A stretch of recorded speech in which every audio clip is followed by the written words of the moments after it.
Hindavi Swarajya news, जनतेसाठी एक पाऊल पुढे। आई व मुलीचा विहिरीत पाय घसरून मृत्यू, पाण्यासाठी अजून किती जीव जाणार? मालेगाव तालुक्यातील झोडगे येथे आई व मुलीचा विहिरीत पाय घसरून मृत्यू झाल्याने परिसरात शोककळा पसरली आहे।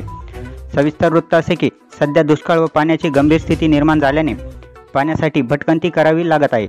त्यातच आज दिनांक 4 एप्रिल रोजी 3:30 वाजेच्या दरम्यान झोडगे गावाशेजारील झोटिंग नगर येथील विहिरीवरती आई व मुलगी कपडे धुण्यासाठी गेले असता आई व मुलीचा दुर्दैवी मृत्यू झाल्याची घटना झोडगे येथे घडली आहे। आईचा पाय घसरला की मुलीचा हे सांगता येणे कठीण असून एकमेकींना वाचवण्यामध्ये दोघांचा मृत्यू झाल्याची प्रथमदर्शनी माहिती मिळाली आहे।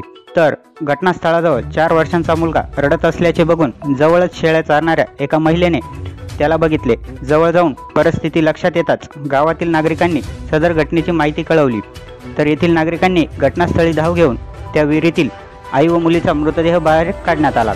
झोडगे गावातील कोतवाल शिवाजी जाधव यांची आई व बहीण असल्याचे कळते, तर झोडगे गावामध्ये व परिसरात मोठी हळहळ व्यक्त होत आहे। अजून पाण्यासाठी किती जीव जाणार असा प्रश्न नागरिकांना पडला आहे। वृत्तसंकलन विभाग, हिंदवी स्वराज्य न्यूज, मालेगाव।